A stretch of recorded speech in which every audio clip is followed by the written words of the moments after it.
We're going to show you the Android 13 settings you need to turn off now, including the #1 security threat to Androids and the setting that allows Google to track you everywhere you go. But first, a setting that reduces the number of annoying notifications you receive. Notifications are great, but when one app is sending you dozens of notifications every single day, that can get annoying. And when an app is sending you all those notifications, it's constantly running in the background and draining your battery life. Let's open up the Settings app. I'll swipe down from the top of the screen and then tap the Settings gear.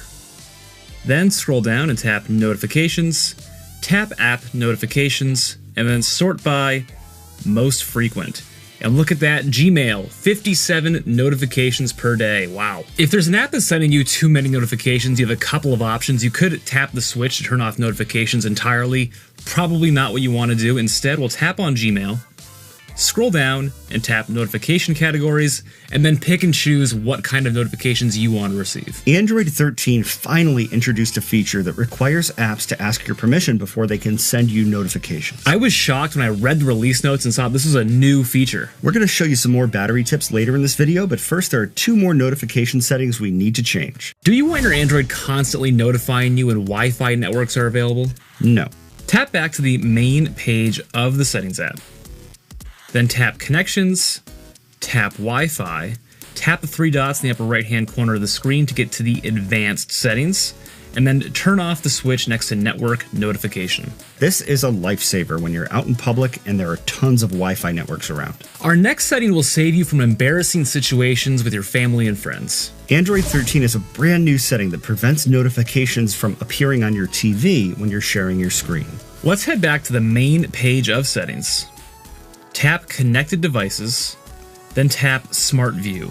Tap on the 3 dots in the upper right-hand corner of the screen, then tap Settings, and turn off the switch next to Hide Notifications on TV. Keep in mind this setting will be grayed out if your phone isn't connected to a TV. I wish we could just turn this off now, because who's going to remember to turn it off when they connect to their TV? This next setting is a bit controversial. Let's talk about 120 Hz displays. Yes, they make for a smoother scrolling experience, but we have heard from some people that 120 Hz displays make them feel nauseous. If you feel the same way, you don't need to throw away your brand new phone and get a crappy older phone. You can just go back to the main page of Settings. Scroll down and tap Display, then tap Motion Smoothness and select Standard, then tap Apply. This is another setting that you won't see on your phone unless it has a 120 Hz display. And keep in mind, these are all just suggestions. You don't have to turn everything we're turning off. I probably wouldn't turn off 120 Hz displays either. Me neither. The next setting will make your display a little bit easier to look at. In the Display section of Settings, scroll down and tap on Screen Mode, and then select Natural. I really like the natural screen mode. Vivid is just too cool for me. Natural feels more natural. We're going to leave it on Vivid for this screen recording. Next, let's make sure your Android doesn't lock itself too soon. The default screen timeout period for a lot of Androids is just 30 seconds. That's not enough time. Let's tap back upper left-hand corner of the screen, scroll down, and tap on Screen Timeout. We recommend maybe 2 to 5 minutes. We have it on 10 right now for our screen recording. Did you know there's something hiding on the sides of your screen? Let's tap back upper left-hand corner of the screen, then tap on Edge Panels. Edge Panels are really neat, but if you don't use them, it's a good idea to just turn them off. Depending on the edge panels you choose, your phone could vibrate all day long, which is going to be annoying and drain your battery. Let's turn off the switch next to Edge Panels, and there's one more thing hidden on your Android's home screen that you might want to turn off. Android 13 has a media page that you can access by swiping left to right on the home screen. This media page will drain your Android's battery by loading news stories in the background, so there's something there to look at when you swipe to it. To turn it off, we're going to go back to the main page of Settings, scroll down and tap on Home Screen, then turn off the Add Media Page to Home Screen switch. Like the 120 Hz refresh rate setting, we think this next setting might be controversial too. Let's head back to the main page of Settings, scroll down and tap Security and Privacy. And woo, they really want us to turn on device protection. We'll talk about that in just a minute, but for now, we're going to tap on Find My Mobile, and then scroll down to Offline Finding. Offline finding lets your phone be found by other people's Galaxy devices when it's not connected to a network. It's definitely useful, especially if you're a forgetful person who loses their phone a lot. The price you pay is that your phone uses battery and mobile data in the background to scan for other people's lost devices. The choice is yours. If you want to leave offline finding on, we really recommend tapping offline finding and turning on the switch next to encrypt offline location. You will need to set up a PIN, but at least now your information will be secure. This next setting sounds like one you'd want to leave on, but really you shouldn't. Let's tap back to the main security and privacy page, and then tap on Go to Device Protection. Device protection sounds great, right? Just like antivirus on a PC, device protection will slow down your Android and drain its battery life because it's scanning everything every day. What they're really trying to do is selling you McAfee, which is antivirus software you don't need as long as you're downloading your apps from the Google Play Store, which already has built-in protection. And McAfee isn't cheap. The mid-tier plan costs $99 per year for families. Do you think Samsung or Google would sell a phone that's really that vulnerable to hackers? Samsung is definitely getting kickbacks from McAfee for selling their software. This next setting is another K9 in a wool coat. I think he means a wolf in sheep's clothing. What did I say? Let's tap back to security and privacy, scroll down and tap privacy, then scroll down and tap other privacy settings, and then tap customization service. The first thing we're going to take a look at is customize apps, so let's tap on that, and it really seems like no big deal.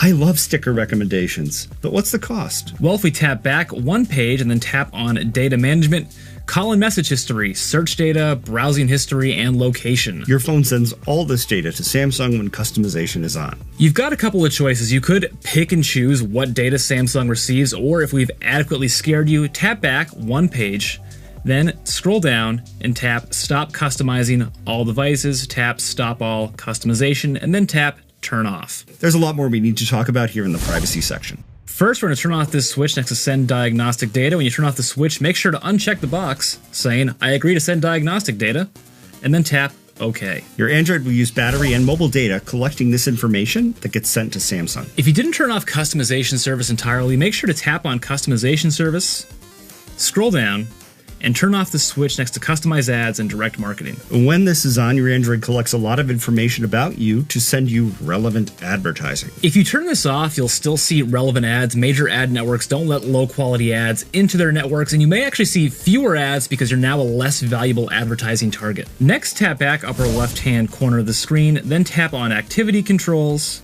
and scroll down and take a look at the sub-settings underneath Web and App Activity. These sub-settings basically give Google access to everything on your Android, so let's uncheck that first box, scroll down, and tap Pause. Got it. Let's tap on that second box, scroll down, and tap Stop Saving. Middle box went away when we turned off that first box. Tap Got It. You're all set. And if you do want to leave these sub-settings on, consider turning on an auto-delete schedule. Let's tap on auto-delete, and then check the box next to auto-delete activity older than 3 months seems reasonable. Let's talk about the setting that lets Google track you everywhere you go. Tap back in the upper left-hand corner of the screen, then tap on Google Location History. Google saves a location history of everywhere you go on your Android. It's a little bit creepy and it drains your battery. I get concerned about what happens if your Android falls into the wrong hands. All of a sudden, that person has access to the places you visit most often. And if you don't want to turn off your Google Location History entirely, you can turn on an auto-delete schedule for this too. There's a lot of talk about de-Googling your phone. If that's a video you'd like to see us make, leave us a comment down below and subscribe to the channel so you don't miss it. Next, we're going to tap back in the upper left-hand corner of the screen and then tap on Ads and tap Delete Advertising ID. Even if you turn off personalized ads, really that's just turning it off moving forward. Advertisers can still see what you've done in the past. Turning this off deletes that data. Let's tap Delete Advertising ID and you're all set. Remember how we turned off Send Diagnostic Data earlier? Well, we get to do that again. Let's tap back upper left-hand corner of the screen, then tap on Usage and Diagnostics and turn off this Usage and Diagnostics switch. It's time to talk about the #1 security threat on Androids. We're going to head back to the main security and privacy page on your Android, scroll down, and tap on Install Unknown Apps. Do you want your apps to be able to download other apps on your Android without your permission? It's kind of like having a party at home and you invite somebody and then they invite all their crappy friends over and then all of a sudden your home's a disaster. It's actually kind of like that, and that's why we recommend turning off Install Unknown Apps for all of your apps. And in the future, if an app needs to install an unknown app, you can just come back in here and give it that permission. This next setting is really important, especially if you have a nosy sibling. Let's tap back to the main main privacy and security page, and then tap on other security settings. Right at the top of the screen, make passwords visible, turn that off. Make passwords visible quickly shows the letter you just typed to make it easier to type a whole password. So that can be useful if a lot of your passwords have a bunch of random letters and numbers, but it makes you easier to spy on. Maybe you're out in public, someone's looking over your shoulder, all of a sudden they've got your password. Or they're taking a video of it over your shoulder. Or the place you're in has a bunch of security cameras. Boom, there you go. And you have your password now. A lot of ways this can go wrong. Yeah. This next setting gives apps the power to completely control your Android. One below, make passwords visible, we have device admin apps. Tap on that. Device admin apps have the power to control everything on your Android.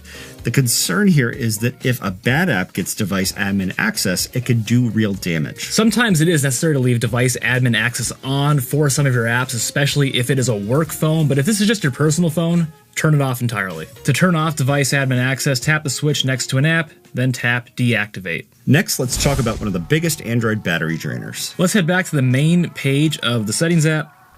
One below, security and privacy, is location. Tap on that, and then tap on app permissions. Here you'll see a list of all your apps and how often they can access your location. But this list is incomplete. There are many system apps that could also be accessing your location. To view those, tap the three dots in the upper right-hand corner of the screen, and then tap Show System, and bam, we have a lot more apps. When an app uses your location, it drains your phone's battery. So the apps you see under Allowed all the time can drain your battery all the time, even when you're not using them. If an app has access to your location all the time, tap on it. We're going to pick on Snapchat for this example, and then select Allow while only using the app or Ask every time. Next, make sure to turn off this switch next to Use Precise Location. Most apps, with the exception of Maps apps, don't need access to your precise location. The more precise GPS is, the more battery it uses. And there's another important location setting you should turn off. Let's tap back, upper left-hand corner of the screen, back one more time, and then tap on Location Services. Take a look at the switches underneath Wi-Fi scanning and Bluetooth scanning. Constantly scanning for nearby Bluetooth devices and Wi-Fi networks will drain your Android's battery. Let's tap the switch next to both of those and turn them both off. This next setting is hidden on your Android, and we need to turn on developer mode to access it. We're going to head back to the main page of settings. Scroll down and tap on About Phone. Scroll down and tap Software Information.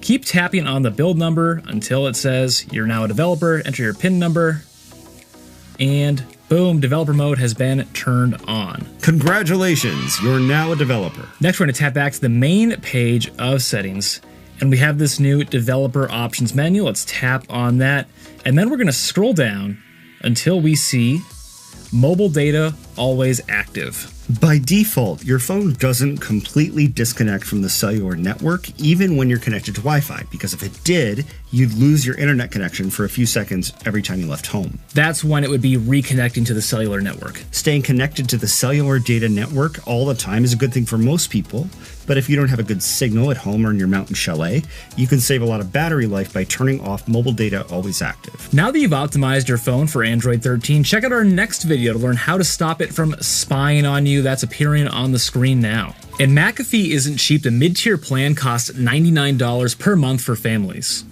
That's really expensive. It's very expensive. It actually costs $99 a year. Oh, year. Okay. Yep. This next setting is another K9 in a wool coat. I think he means a sheep in wolf's clothing. Samsung is definitely getting kickbacks from McAfee to sell their software.